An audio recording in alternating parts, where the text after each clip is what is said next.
Sébastien de Courantide et on a réussi à attraper Olivier Roland entre deux avions parce qu'il voyage beaucoup, je crois. Bonjour Olivier. Salut, ça va? Ça va et toi? Ça va, ça va. Bah, super content de te recevoir en tout cas. En fait, je sais qu'il y a plein de gens qui ont entendu parler de toi et de ton bouquin. J'aimerais qu'on essaye de te découvrir aussi peut-être différemment. Si tu peux nous expliquer en fait comment tu as commencé, si on part à la genèse de Olivier Roland. Ouais, bah écoute, moi j'ai quitté l'école à 18 ans, alors que j'étais en première littéraire, pour me lancer dans mon projet de création d'entreprise, qui est une entreprise de services informatiques. Et j'ai créé cette entreprise à 19 ans. Voilà, j'ai travaillé un an dessus, sur le dossier, puis après je l'ai créé. Et c'était une aventure géniale. J'aime bien dire que j'ai un bac-2. Un bac-2. Ouais, j'ai un bac-2. C'est cette entreprise, pendant les 4-5 premières années, j'étais vraiment tout feu, tout flamme. Je travaillais énormément et au bout d'un moment, j'en ai eu assez d'avoir des équilibres très importants entre ma vie pro et ma vie perso, puisque je faisais 60-70 heures par semaine, comme beaucoup d'entrepreneurs finalement. Et je me suis mis en quête d'autres solutions pour avoir une entreprise qui soit au service de ma vie, plutôt que ma vie soit au service de mon entreprise. Donc 10 ans après l'avoir créée, je l'ai revendue sous forme de 3 portefeuilles clients et j'ai créé une entreprise sur le web qui est celle qui me fait vivre aujourd'hui. Et qui, pour le coup, est beaucoup plus au service de ma vie puisque c'est une entreprise qui me permet, que je peux gérer entièrement à 100% mon ordinateur sur Internet et qui me permet de voyager 6 mois par an. Donc merci l'Internet, mais ce qu'on dit, c'est qu'au début, tu as quand même beaucoup travaillé. 70 heures, c'est quand même énorme. Ouais. Être entrepreneur, c'est pas être fainéant. Non. Mais en fait, on peut travailler autrement. C'est ça. Comment tu as fait la bascule en fait, entre les 70 heures jusqu'à quelque chose qui est beaucoup plus confortable pour toi? Écoute, ça ne s'est pas fait en un jour. Déjà, il y a eu la prise de conscience parce qu'il y a beaucoup d'entrepreneurs finalement, il y en a qui aiment ça. Il y en a qui aiment ça pendant longtemps, ça c'est une toute petite proportion. Après, on peut aimer ça pendant un certain nombre d'années ou de mois, puis au bout d'un moment, on en a marre. Il y en a beaucoup qui sont surtout prisonniers d'un engrenage. Et c'est ce que je me suis rendu compte aussi, c'est qu'il y a une sorte de mythe de l'entrepreneuriat. C'est-à-dire que j'ai créé cette entreprise pour devenir libre, pour réussir différemment dans le système. Et c'est vrai que j'ai réussi à le faire d'une certaine manière, mais en même temps, je me suis aussi créé ma propre prison avec ma première entreprise. Et je me suis rendu compte que je ne voyais pas comment je pouvais m'échapper de ça, parce que mon entreprise, c'était ma seule source de revenus à l'époque. Je ne voyais pas comment la revendre. J'avais des salaires à payer et en tant que gérant d'entreprise en France, je n'avais pas le droit au chômage. Donc comment faire pour réduire mon temps de travail sans que la boîte coule alors que j'étais indispensable dans l'entreprise.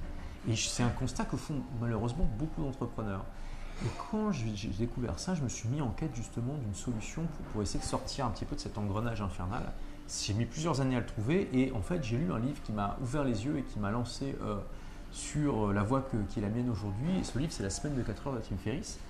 Bon, qu'on ne présente plus, mais que tout le monde ne connaît pas encore. Mais qui est quand même interprété de manière très différente suivant les personnes à qui tu parles. Oui, c'est vrai que c'est un livre qui polarise énormément. Clairement, en général, soit on aime, soit on n'aime pas. Il y a peu de personnes qui sont neutres par rapport à ce livre. Mais quand même, de manière générale, je trouve que ce livre est quand même perçu de manière davantage positive que l'inverse, surtout par les entrepreneurs. Ce qui ne veut pas dire que tous les entrepreneurs vont suivre ce que dit le bouquin, mais en tout cas que beaucoup d'entre eux sont inspirés et que ça les challenge un petit peu sur leur manière de voir l'entrepreneuriat. Moi, quand j'ai lu ce bouquin, ça a complètement changé en un week-end ma perception d'un métier que je pratiquais depuis 8 ans, à savoir entrepreneur. Puisque en gros, donc, dans ce livre, Tim Ferriss explique comment avoir une entreprise qui est au service de sa vie plutôt que l'inverse. Et remet en cause pas mal de dogmes et de choses qu'on accepte finalement sans réfléchir. Il remet en cause vraiment des fondamentaux que beaucoup de personnes répètent sans réflexion. C'est un petit peu comme des normes sociales. Et il nous donne des pistes concrètes pour réussir justement à changer ça. Après, ce n'est pas un livre qui est parfait, mais j'ai rarement vu, je crois que c'est le livre le plus motivant. Je ne parle pas seulement pour moi, parce que j'ai parlé à des centaines, voire des milliers d'entrepreneurs de ce bouquin. Et c'est vraiment un livre qui motive énormément de gens à changer de vie. D'accord. En tout cas, moi je pense que ça a au moins le mérite de vous faire réfléchir et de reconsidérer votre façon de travailler. Est-ce que pour toi, en fait, justement, en parlant de Tim Ferriss et la semaine des 4 heures, c'est on travaille moins parce qu'on fait ce qu'on aime ou est-ce qu'on peut vraiment travailler de manière plus efficace et se concentrer sur l'essentiel? Les deux. c'est vrai que là, tu touches à une notion intéressante qui est comment tu définis le travail. Et j'ai posé cette question à des centaines d'entrepreneurs et tu n'as jamais la même réponse. Mais quand tu regardes quelle est la définition de travail, c'est quelque chose de très neutre au final. C'est la définition au dictionnaire est quelque chose du genre les actions que tu mets en place pour arriver à un résultat. Donc le travail à la base, c'est pas censé être positif ou négatif, c'est juste quelque chose de neutre pour arriver à un résultat. Après, il y a une connotation qui est souvent négative associée au mot travail dans le langage de tous les jours. Et dans les faits, quand tu poses la question à quelqu'un, combien d'heures tu travailles, il va te répondre différemment en fonction de quelle est sa perception personnelle du mot travail. Il y en a qui définissent par exemple le travail comme étant tout ce que tu fais, que tu dois faire et que tu n'aimes pas. Et d'autres, tout ce que tu vas faire dans ton entreprise à un moment pour gagner de l'argent. Enfin, tu vois, et d'autres qui vont dire c'est tout ce que je fais quand je ne suis pas en train de rien faire. Tu vois, enfin, par exemple, il y a des situations qui sont vraiment très floues au niveau de cette définition, de définition que tu peux avoir. Par exemple, tu vois, donc, on parlait de mon livre Tout le monde n'a pas la chance de rater ses études. J'ai vécu 2 mois aux Philippines puisque je l'écris pendant 3 ans et demi, donc j'ai voyagé pas mal tout en l'écrivant. Et à un moment, j'étais 2 mois aux Philippines et j'avais un rituel. C'était en gros, je me levais le matin, j'avais pas d'heure, je me levais vers 9h, 10h, ça dépendait des jours. J'allais manger dans le restaurant en face de la mer. J'étais à El Nido à Palawan, petit bout de paradis. Et j'écrivais mes 1000 mots par jour. Pour moi, là, c'était du travail, il n'y a pas de souci. Après, je faisais une demi-heure de mail et après, j'avais l'après-midi pour moi. Parfois, je passais une bonne partie de ces après-midi à être sur la plage, mais à lire des bouquins qui parlaient de sujets qui étaient en corrélation avec ce livre. Tu vois, tu te ressourçais, tu t'alimentais d'idées nouvelles. Mais c'était aussi une manière pour moi de faire de la recherche. Alors, je te pose la question. Je suis à la plage, dans un petit bout de paradis perdu aux Philippines, en train de lire des bouquins quand même pratiques, tu vois. Mais je suis quand même à la plage en train de bronzer. Est-ce que je suis en train de bosser ? Moi, je te repose la question. Est-ce que tu as aimé ce que tu as fait ? Est-ce que tu as aimé ce que tu as fait ? Tu vois, c'est juste pour te montrer que finalement, déjà, le mot travail, c'est finalement une construction artificielle qui est censée décrire une certaine catégorie d'actions, mais qui a des fois, tu es dans des actions, tu ne sais pas trop si c'est du travail ou pas. Il y en a qui vont dire ça l'est, d'autres qui vont dire ça l'est pas. Donc déjà, tu vois, il faut se rendre compte que c'est finalement quelque chose d'assez complexe et que du coup, tout questionnement par rapport à ça renvoie déjà à à quelque chose de subjectif qui peut être défini différemment. Bref. Donc, au final, c'est bien la perception que tu as en fait du travail. Mais il faut faire attention aussi à la rationalisation. Parce que tu as beaucoup de gens qui vont rationaliser une partie de leur travail, qui vont dire oui, mais c'est parce que j'aime ça. Mais quand tu creuses, en fait, tu te rends compte que c'est plutôt du brassage devant ou une justification du fait que tu n'arrives pas à sortir de ta zone de confort pour faire d'autres choses. Pour revenir à la semaine de 4 heures, il y a Tim Ferriss qui donne vraiment je trouve il donne un point de vue très intéressant il donne en fait un conseil contre-intuitif pour travailler moins. Il dit ça sert à rien de devenir plus productif si derrière tu trouves pas des activités qui vont te remplir en dehors du travail. Parce qu'il dit nous êtres humains, on a horreur du vide, on a horreur de l'ennui. Et si tu deviens plus productif dans ton travail de tous les jours, mais que derrière, tu ne sais pas comment utiliser ce temps-là, eh ben, par défaut, qu'est-ce que tu vas faire ? Tu vas faire ce qui est le plus confortable, le plus évident. Comme tu es devant ton ordinateur, tu vas continuer à bosser, même si ce n'est pas obligatoire. Et tu vas tomber dans ce qu'il appelle le travail pour le travail, qui est finalement du brassage de vide. Et quand tu fais une analyse vraiment… quand tu fais essaies d'avoir une analyse objective de ce que tu fais en te posant notamment la fameuse question de Peter Drucker dans le cadre efficace, c'est pourquoi je fais ça ? Est-ce que c'est vraiment utile ? Tu te rends compte qu'il y a plein de trucs que tu fais dans la vie de tous les jours qui sont censés être du travail, mais qui au final dont tu pourrais te passer sans que c'est de gros impacts. Là, on en revient à la notion de 20-80, tu vois, d'analyser les 20% d'actions qui amènent 80% de résultats. Parce que le contraire de ça, c'est que 80% des actions amènent 20% du résultat. Et donc, tu peux te passer finalement d'une bonne partie d'entre elles sans que ça impacte fortement ton business ou ta vie. Donc pour revenir à ta question de est-ce que diminuer son travail c'est à la fois trouver quelque chose qui nous passionne et améliorer sa productivité, c'est les deux en fait. Et c'est les deux et c'est aussi trouver des choses qui nous passionnent en dehors du travail. Pour te donner un exemple concret, moi ce qui me remplit le plus facilement, ce qui fait que j'ai pas envie de travailler, c'est de voyager. Quand j'arrive dans un nouveau lieu que je connais pas, j'ai envie de faire des milliards de choses à part bosser. Tu vois, j'ai envie de découvrir les lieux, de rencontrer les gens, de faire des activités, etc. Et du coup, automatiquement, je deviens plus productif et plus efficace dans ma manière de travailler. Parce que je me dis, ok, il faut vraiment que j'expédie le truc, comme ça je serai tranquille, après je vais pouvoir en profiter du machin, tu vois. C'est ce que j'étais aux Philippines, j'ai eu la période la plus productive en termes d'écriture, puisque j'écrivais 1000 mots par jour. Pendant 30 jours, alors que j'étais à El Nido à Palawan, ça fait 30 000 mots sur un livre qui fait 220 000, tu vois. Donc j'ai fait plus de 10% du livre, alors que j'ai passé 3 ans et demi à l'écrire, tu vois. J'ai fait 10% du livre en un mois. Donc, alors qu'en plus, c'était la période où je me suis relaxé le plus. C'est ça qui est très paradoxal finalement. C'est très intéressant, tu vois.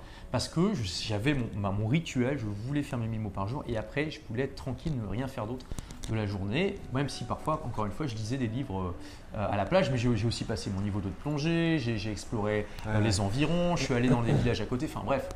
Donc, en tout cas, c'est une très bonne motivation parce qu'il y a beaucoup de gens que je connais et qu'on a rencontrés, que tu as beaucoup inspiré et qui ont vraiment envie de voyager, qui ont vraiment envie de s'ouvrir dans le monde.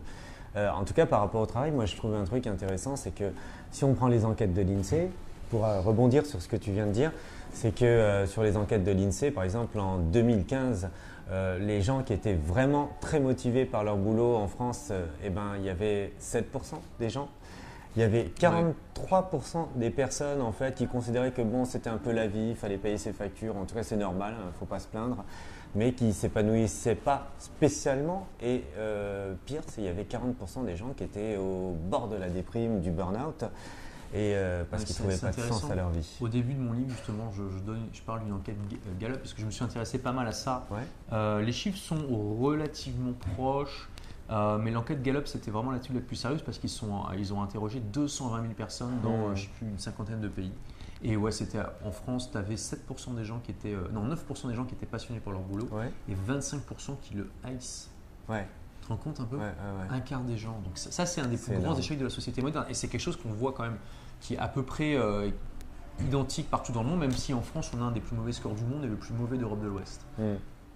Alors donc justement, aujourd'hui, il y a beaucoup de gens qui sont dans du développement personnel, qui réalisent qu'en fait, travailler, c'est pas uniquement toucher un chèque à la fin du mois. J'ai aussi envie de m'épanouir, j'ai envie de faire quelque chose que j'aime. Toi, aujourd'hui, qu'est-ce que tu aimes faire le plus dans ta vie professionnelle, hein, j'entends bien. On a bien compris que tu aimes bien voyager, ça te motivait pour en faire le moins possible. Et moi aussi, je suis pareil. Hein, c'est pas pour faire le moins possible, c'est pour faire… Voilà, c'est ça. Moi, je dis ça parce que je dis toujours aux gens, mais je suis vraiment un grand paresseux. C'est-à-dire que si je fais quelque chose, c'est pas pour que ça me rapporte rien. Il faut être un paresseux intelligent. Voilà, c'est ça. Et alors aujourd'hui, toi, ton développement personnel, tu trouves comment? Écoute, honnêtement, aujourd'hui, c'est de contribuer. Tu vois, j'ai pas un exemplaire du livre sur moi, mais c'est un livre très épais, il fait 520 pages, 3 ans et demi d'écriture, plus de 400 références scientifiques, c'est du boulot. Et clairement, j'ai perdu beaucoup d'argent en l'écrivant. Parce que si j'avais passé tout ce temps-là à créer des produits, j'aurais gagné beaucoup plus. Mais j'en suis arrivé à un stade, si tu veux, dans mon entreprise et ma vie où, je suppose que tu as déjà entendu parler de la pyramide de Maslow. Bien sûr. Voilà. Mon entreprise me permet de gagner très confortablement ma vie, me permet de voyager 6 mois par an. Je commence à avoir une vraie reconnaissance. Des centaines de milliers de personnes qui me suivent sur le web. Donc, j'ai déjà accompli pas mal de choses. Tu vois, dans les pyramides de Maslow, tu as d'abord les besoins physiologiques, puis de reconnaissance, etc. Et pour moi, écrire ce livre, c'était une manière à la fois de me réaliser, peut-être même de me transcender quelque part, d'arriver à un niveau d'après, et puis de contribuer au monde aussi, tout simplement. En essayant de toucher un maximum de personnes, pour leur donner… j'essaie vraiment d'écrire le guide du rebelle intelligent du 21e siècle. J'ai écrit le livre que j'aurais aimé avoir quand j'ai démarré ma première boîte à 19 ans, qui m'aurait évité sans doute beaucoup d'erreurs. Et j'essaie d'aider un maximum d'entrepreneurs et d'aspirants entrepreneurs à réussir et puis à être plus libre et plus heureux. Donc c'est ça qui font au final, c'est de contribuer, de voir que tu aides concrètement des milliers de personnes à avoir une meilleure vie. Et alors, j'imagine qu'écrire un bouquin, tu vois, c'est déjà beaucoup de questionnements. Tu es obligé de te poser beaucoup, de repartir sur ton parcours et te dire, bon, qu'est-ce qui t'a amené là, etc. Moi, je ne l'ai pas encore lu, je l'ai acheté.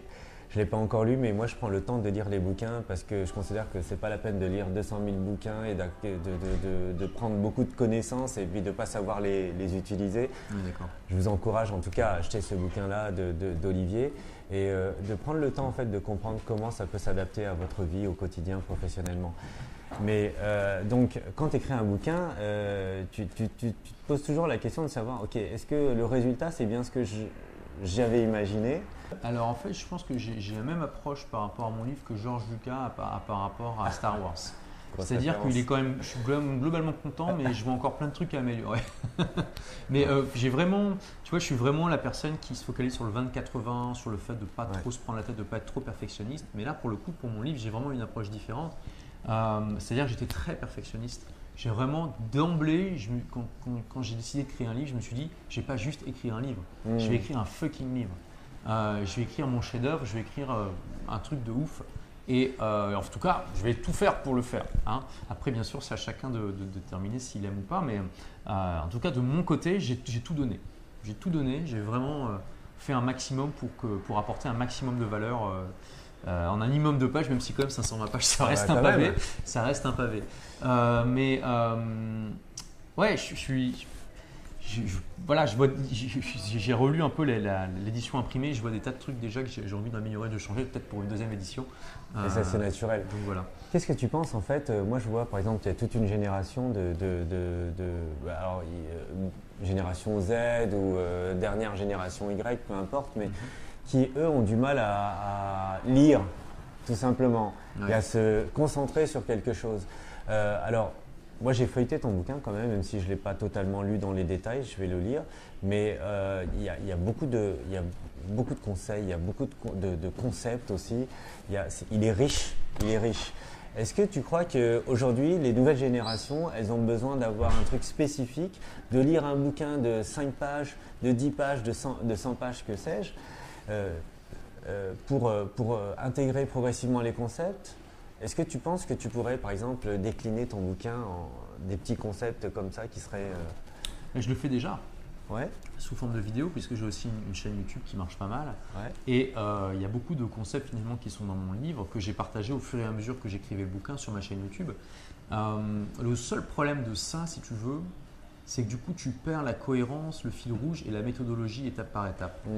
Et c'est quand même une grosse valeur ajoutée, tu vois, d'avoir un tout qui est conçu comme un tout. Et pas juste comme une somme de parties, enfin pas juste comme une somme décousue de parties sans cohérence les unes avec les autres. Si tu vas sur ma chaîne YouTube, tu peux, et il y a à peu près 900 vidéos publiées, que tu tapes la moitié des vidéos, tu vas peut-être avoir la moitié du contenu du livre, tu vois. Donc, mais ça va être complètement dans le désordre, sans la structure et tout ça. Et une grosse partie du travail d'écriture, ça a été aussi de comment j'assemblais le tout et comment je faisais en sorte que ça soit un tout cohérent.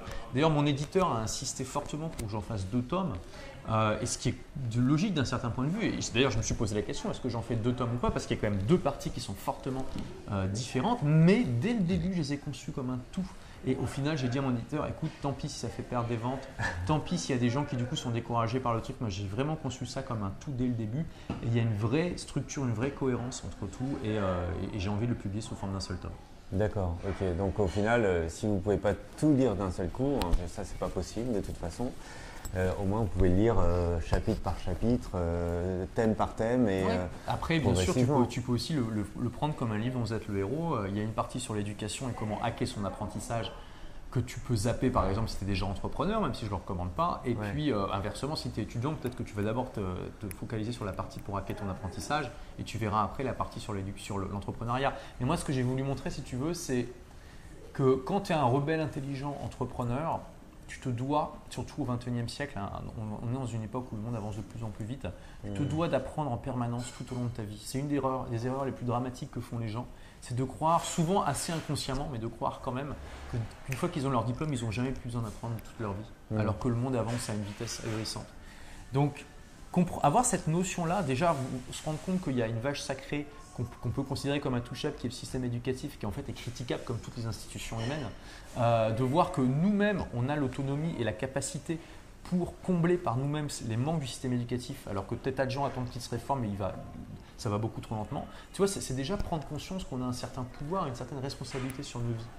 Et surtout, à continuer à apprendre, continuer à apprendre tout au long de sa vie et apprendre efficacement, c'est quelque chose qui te sert dans ta vie d'entrepreneur tous les jours. Et je dirais même plus, c'est que les gens qui comprennent qu'il est vain d'attendre que le système éducatif se réforme et prennent sur eux pour contourner les limitations du système éducatif par eux-mêmes, montrent par là leur aptitude à être des individus qui vont réussir au XXIe siècle, puisque de plus en plus, ce qui va compter finalement, c'est pas tant l'obtention d'un savoir cristallisé, qui est souvent déjà obsolète au moment où tu l'apprends, mais justement l'autonomie, la responsabilité, la capacité d'apprendre par soi-même, la créativité, toutes ces qualités qui font que tu vas être adapté dans un monde qui bouge extrêmement vite et qui te demande tout le temps qui va te challenger sur tes capacités d'adaptation pour suivre le rythme. Et qui, d'ailleurs, le 21e siècle va appartenir non seulement aux gens qui vont savoir suivre le mouvement, mais qui vont l'accompagner et même le créer. Tu vois, donc. C'est très juste. Combien de fois j'ai entendu, moi, alors j'avais une copine qui faisait des études de médecine et j'étais admiratif. Je me dis, ah ouais, études de médecine, 7 ans après le bac, et en plus tu es généraliste. Si tu veux faire une spécialisation, tu rajoutes encore quelques années. Et elle me répond, ah ouais, oui, j'ai hâte que ça se termine parce qu'après je pourrais vivre vraiment, tu vois. Alors que, en fait, là, ce que tu es en train de dire, c'est que pendant très longtemps, le système éducatif dit aux gens travaillez dur jusqu'à l'obtention de votre diplôme, et après vous serez libre, vous ferez ce que vous voudrez. Non, il dit pas ça d'ailleurs. Il dit après vous travaillez pendant 40 ans et vous serez libre à la retraite. Ouais, mais donc c'est pas la même chose. Effectivement, tu as raison, mais vous arrêterez d'apprendre. Oui, enfin, tu vois, c'est pas dit explicitement, mais on leur dit, effectivement, il y a une sorte de promesse implicite de vous allez cravacher ici et puis après vous pourrez bosser, quoi. Donc tu parles du coup tu sors d'un système pour rentrer dans un autre, mais c'est intéressant que tu parles des médecins. Bon, en l'occurrence, si tu veux être médecin aujourd'hui, tu peux pas faire autrement que de faire ces études. Tu as quand même des secteurs qui sont encadrés où il te faut un diplôme pour exercer. Mais tu vois, à la fin de mon livre, je parle justement des disruptions qui vont arriver via les technologies du numérique. Et je parle justement des médecins comme sans doute le prochain exemple du syndrome taxi versus Uber, puisqu'ils ne se rendent pas compte, mais dans les prochaines années, vont arriver des technologies extrêmement disruptives dans le domaine de la médecine qui vont sans doute profondément bouleverser le rôle des médecins dans la société. Je parle notamment de l'ordinateur Watson d'IBM, qui a gagné l'émission Jeopardy aux États-Unis en 2011. En 2011, donc Jeopardy, c'est quand même un jeu assez complexe pour les ordinateurs puisqu'on te donne une réponse et tu dois deviner la question. Watson, donc IBM a fait concourir Watson contre les 2 champions du monde des Jeopardy, dont un qui n'avait jamais perdu de sa vie. Watson l'a emporté haut la main. Il a fait genre plus de 3 fois le score du deuxième. Enfin, c'est un truc de fou. Et aujourd'hui, Watson est utilisé dans certains hôpitaux parce qu'à la base, c'est juste un système où tu peux lui parler en langage naturel et il va te chercher toutes des infos dans des tas de bases de données. Et aujourd'hui, Watson est utilisé dans certains hôpitaux pour améliorer les diagnostics. Et ce que promet IBM, c'est qu'à terme, n'importe qui va pouvoir interroger Watson dans le cloud. L'avenir qu'on voit, c'est que d'ici peut-être 5-10 ans, tu passes ton doigt sur le capteur de ton smartphone qui mesure ta température corporelle, ton rythme cardiaque, peut-être même ton taux de glucose sanguin. Il y a des technologies qui commencent à émerger pour lire ton taux de glucose sanguin à travers la peau sans avoir de petites aiguilles comme font les diabétiques. Bref, qui lit plein de paramètres. Toi, tu lui dis tes symptômes et puis il va diagnostiquer ta maladie avec un taux de fiabilité qui est énorme. Puis en plus, il va corréler ça avec ton propre historique médical, ton analyse génétique et tout ça. Et donc, ça va arriver bientôt. Même si ce n'est pas dans 10 ans, dans 20 ans, c'est là, c'est sûr. Quelle sera la place des médecins dans ce monde-là? Il y en a très très peu qui voient ça arriver et qui se posent la question. Et ils vont se réveiller un jour en se rendant compte que leur métier a profondément changé, voire a disparu, comme tant d'autres avant eux.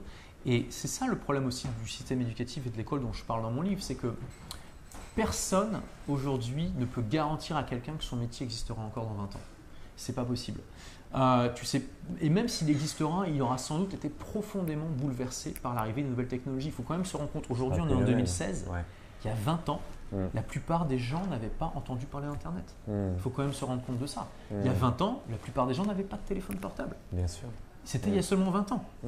Et aujourd'hui, on ne sait pas comment on pourrait faire sans ces technologies. Dans 20 ans, ça sera exactement pareil.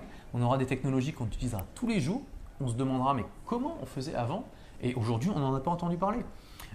Et toutes ces, tu vois, on peut aussi regarder tous les gadgets qu'on utilise au quotidien. Tu vois, donc là, on a une caméra Osmo qui nous filme. Il y a quelqu'un qui est en train de travailler sur un MacBook. Moi, j'ai un iPhone dans ma poche. Tu réfléchis aux appareils que tu utilisais il y a 20 ans et qui te semblaient indispensables. Tu vois, quelle télé tu avais? Quel type de baladeur tu avais? Quel téléphone tu avais? Quel ordinateur tu avais?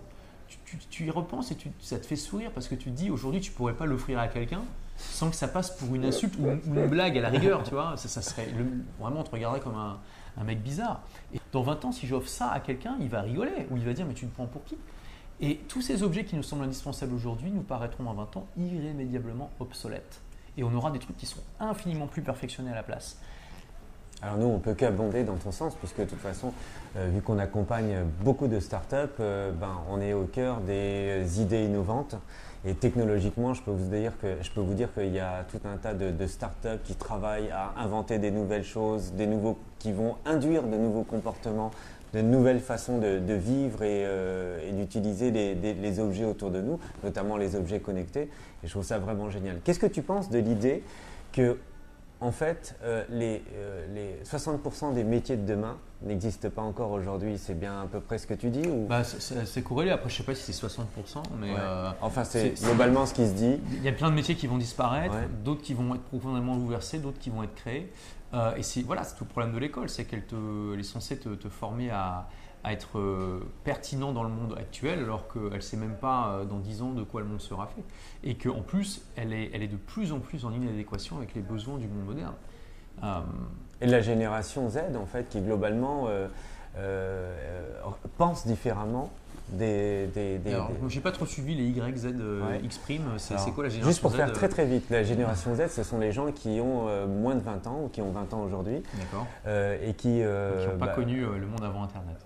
Voilà déjà, et eux ils sont nés avec l'Internet, dans l'Internet quasiment on va dire, mais surtout en fait par rapport à une époque où les gens ils se disaient si j'ai un diplôme, je vais travailler dans une entreprise, j'accepte la subordination parce qu'en échange je sais que j'ai un avenir et une évolution possible. Aujourd'hui les générations Z elles y croient de moins en moins, elles se disent en fait le monde de l'entreprise c'est quand même un monde, c'est un peu la jungle, tu vois. La fidélité de l'employeur et ta capacité à évoluer dans l'entreprise, c'est de plus en plus une illusion. Et ils ont envie de réinventer leur vie. Ils ont envie exactement comme toi, tu l'as fait il y a un certain temps, ils ont envie de se dire aujourd'hui, moi, je vais peut-être passer par 5, 6, 7, 8, 10 boulots, que sais-je, mais derrière, je vais trouver le boulot qui me convient. Et je vais être mon propre patron et je vais contribuer à ce monde. Donc c'est ça un peu la génération Z.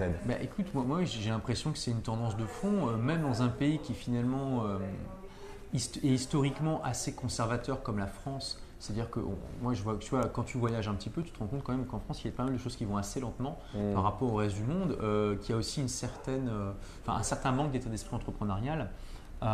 Mais même en France, tu vois, les choses changent, qu'il y a de plus en plus de gens qui veulent devenir entrepreneurs. Et ça accompagne finalement ce 21e siècle parce que, encore une fois, et d'ailleurs je ne suis pas le seul à dire, c'est aussi l'OCDE qui le dit, qui a fait tout un rapport là-dessus. Ce qui va compter au 21e siècle, c'est créativité, autonomie, capacité d'agir par soi-même, capacité d'apprendre par soi-même et puis finalement, toutes des qualités qui se regroupent, qui se transcendent même chez un entrepreneur. Puisque non seulement c'est indispensable qu'un entrepreneur, mais en plus, l'entrepreneur sait les utiliser pour créer quelque chose de nouveau et apporter de la valeur, une valeur nouvelle. Donc il y a de l'adaptation aussi, il n'y a pas avoir une idée fixe et se dire bon, ok, comment bouge le monde, comment je peux bouger avec ce monde-là. La flexibilité. Voilà, flexibilité et puis compréhension qu'on fera sans doute un métier très différent avant de partir à la retraite que celui qu'on faisait au tout début, quand on est rentré dans la vie active.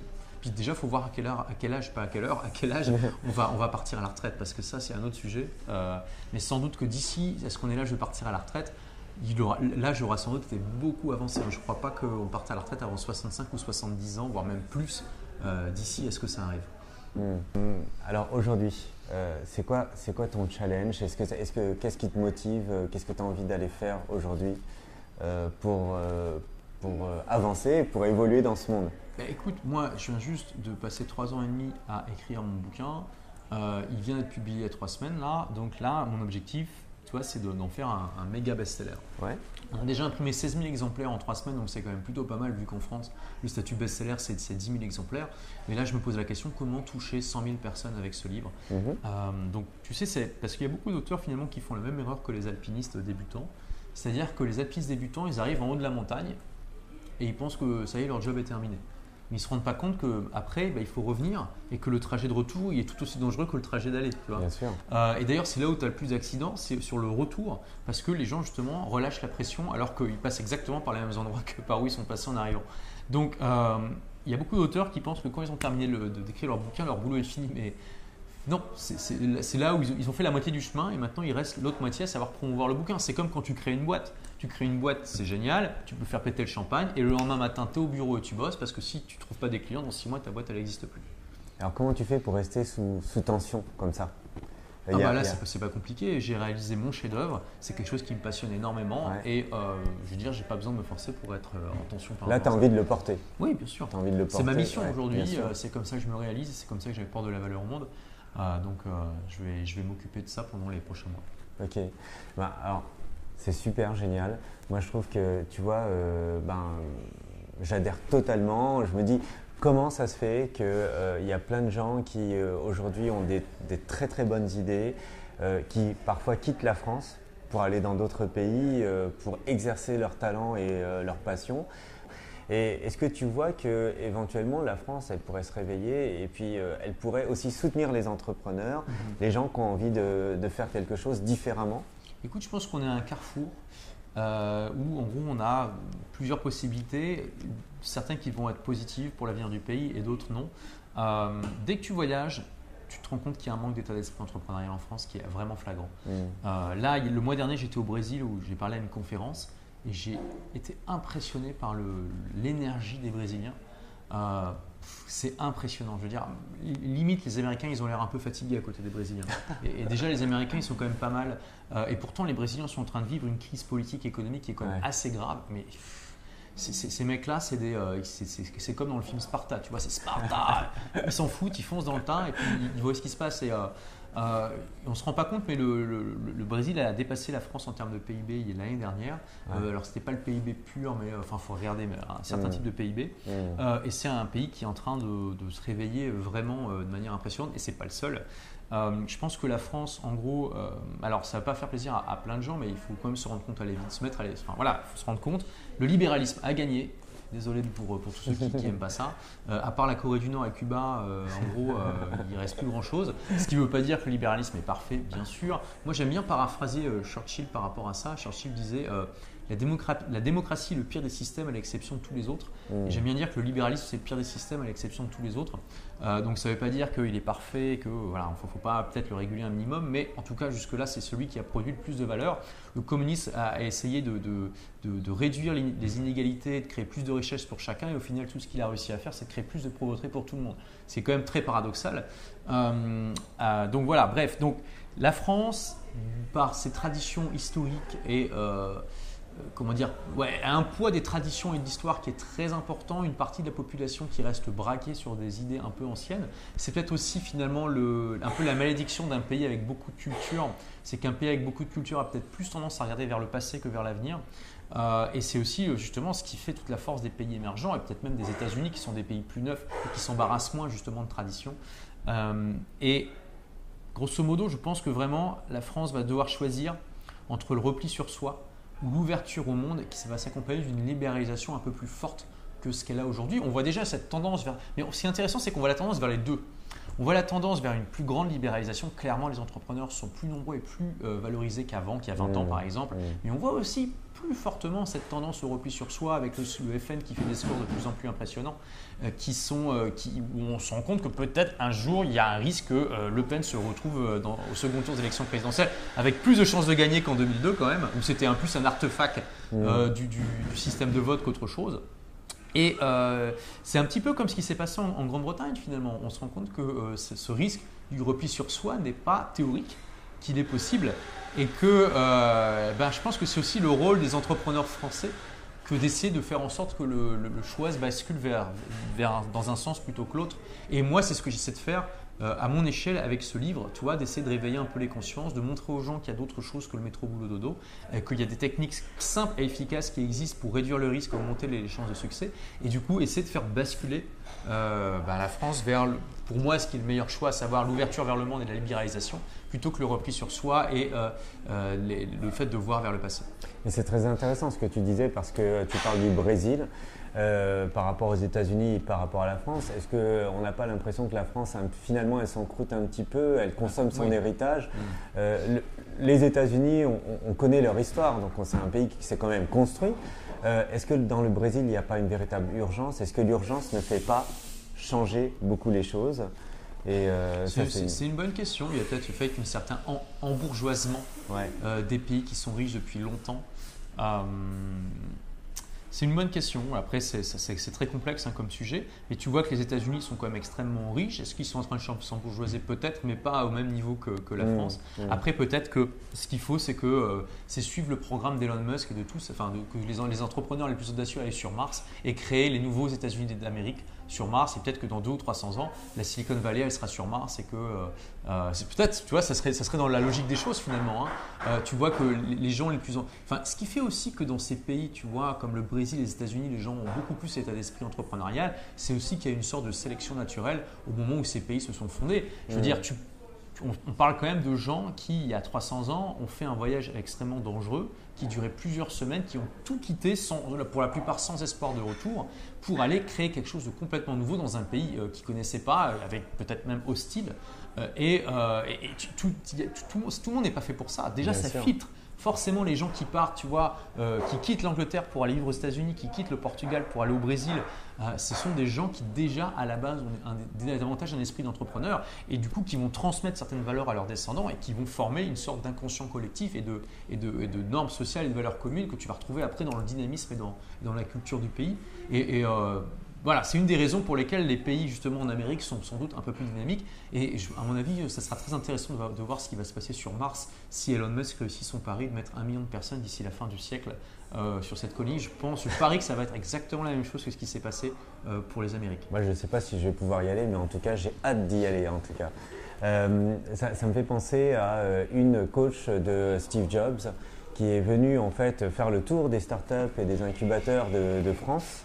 Et en fait, elle est retournée chez elle et elle a dit ma conclusion, c'est que les startups françaises ne sont pas assez audacieuses. Non, mais je suis entièrement d'accord avec ça. C'est très impressionnant de voir la différence en termes d'échelle de pensée qu'ont les start-upers américains et les start-upers brésiliens, parce que j'en ai rencontré. Ouais. Je suis allé à Belo Horizonte, qui est la Silicon Valley du Brésil, et c'est pas São Paulo comme on pourrait le croire.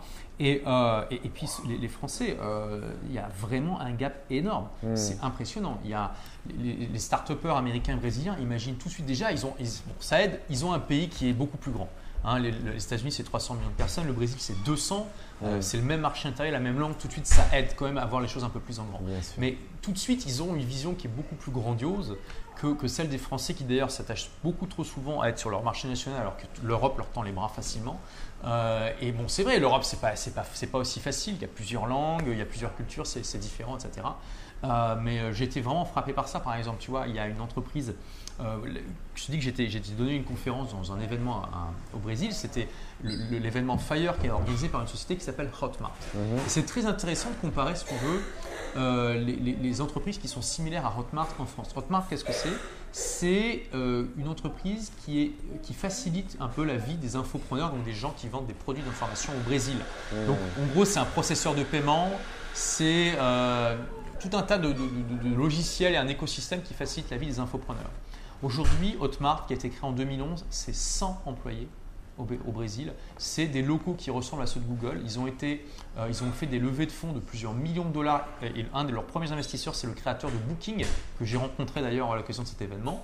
Et tu regardes l'équivalent en France, c'est quoi? C'est toutes des petites entreprises qui emploient maximum 2 employés, qui n'ont pas fait de levée de fonds et qui n'ont pas cette vision grandiose du tout. Donc il y a vraiment un problème, si tu veux, c'est que non seulement ce manque d'état d'esprit entrepreneurial en France, tu le ressens dans le fait qu'il y a déjà moins d'entrepreneurs et moins de gens même qui envisagent de faire la chose, mais que même les entrepreneurs pensent plus petit déjà par défaut. Ils sont, je sais pas, il y a une sorte de… Enfin, c'est lié à plein de choses, tu vois. Et on pourrait même dire, tu vois, quand tu analyses un petit peu la répartition entre les pays qui sont d'une culture entrepreneuriale et les autres, déjà tu peux voir qu'en Occident, par exemple, il y a une limite nette entre les pays de culture catholique et les pays de culture protestante. Et ça se comprend quand tu regardes un petit peu le rapport à l'argent qu'ont ces deux religions-là. Un des fondateurs de la sociologie, c'est Max Weber, un sociologue allemand, qui a écrit un livre très intéressant qui s'appelle le capitalisme ou dans l'éthique du capitalisme et du protestantisme, quelque chose comme ça. Et en fait, il analyse, si tu veux, les points communs entre le protestantisme et la naissance du capitalisme. Si tu vois que le capitalisme est né dans des pays de culture protestante, parce que chez les catholiques, tu as cette notion que l'argent est le mal. Il y a cette citation de la Bible où Jésus dit il est plus difficile à un chameau de passer par le chat d'une aiguille qu'à un riche de rentrer au royaume des cieux. Parce que quand tu regardes un peu les dires de Jésus, c'est un peu une sorte d'anarchiste, tu vois, un peu, qui est anticapitaliste avant l'heure, hein, tu vois. Il y a des trucs où il est un petit peu comme ça et où il va critiquer ça. Mais les protestants, eux, ont une vision différente et vont dire au contraire que ta réussite matérielle sur terre va définir ta réussite aux cieux. Et donc, tu vois, là, ils renversent complètement le rapport en disant que c'est bien de s'enrichir, c'est bien de travailler dur et d'être entrepreneur. Et du coup, ils vont changer l'éthique par rapport au travail et au capital, qui fait que tu vas pouvoir t'autoriser à être comme ça. Et tu vois déjà, tu vois cette différence déjà qui tu vois, peut paraître être hallucinante. C'est plus dans l'inconscient collectif aujourd'hui, mais c'est encore une fois le poids des traditions et tout ça. Par contre, quand tu regardes le Brésil, là, c'est l'inverse, parce que eux, ils sont dans une culture catholique qui est très très prononcée. Donc il y a aussi cet état d'esprit pionnier qui est intéressant. Bon, après, on pourrait réfléchir pendant longtemps sur toutes ces raisons et ces choses, et ces raisons fondamentales. Quoi qu'il en soit, aujourd'hui, il est temps de se réveiller, sinon on va finir dans un pays de seconde zone qui aura loupé le coche, le virage du XXIe siècle. Complètement d'accord. En tout cas, c'est génial, tous ces éclairages que tu partages avec nous. J'ai certainement 1000 questions à te poser, ça peut prendre énormément de temps, mais on est obligé d'arrêter là malheureusement. Pour tous les gens qui nous regardent, je voulais juste dire un petit mot sur le livre d'Olivier. Je pense que c'est un livre qui peut énormément apporter aux gens s'ils veulent décider d'entreprendre, décider de faire quelque chose pour leur vie. Et en ce moment, il y a même, je crois, une promotion où en fait tu achètes le bouquin et puis tu as aussi plein de conseils qui viennent avec. Oui, mais c'est pas une promotion, c'est-à-dire que on est en 2016, c'est fini l'époque où un livre se suffisait à lui-même. Là, tu as des formations qui sont incluses en plus, tu as un groupe de discussion Facebook pour rencontrer les autres lecteurs, pour échanger avec les autres lecteurs et tout ça. Et voilà. Donc un entrepreneur qui donne énormément et ça, c'est vraiment appréciable. Est-ce que tu as un dernier message à passer pour les gens qui nous regardent? Écoute, le livre est disponible dans toutes les bonnes librairies, dans toute la francophonie, voilà, et même donc Belgique, Suisse, Luxembourg, Québec, Haïti, même en Afrique, et même si vous êtes à l'étranger, vous pouvez le trouver dans les librairies françaises. Voilà. Génial. Merci à tous, merci Olivier, et je te dis à très bientôt. À bientôt. Ciao. Ciao.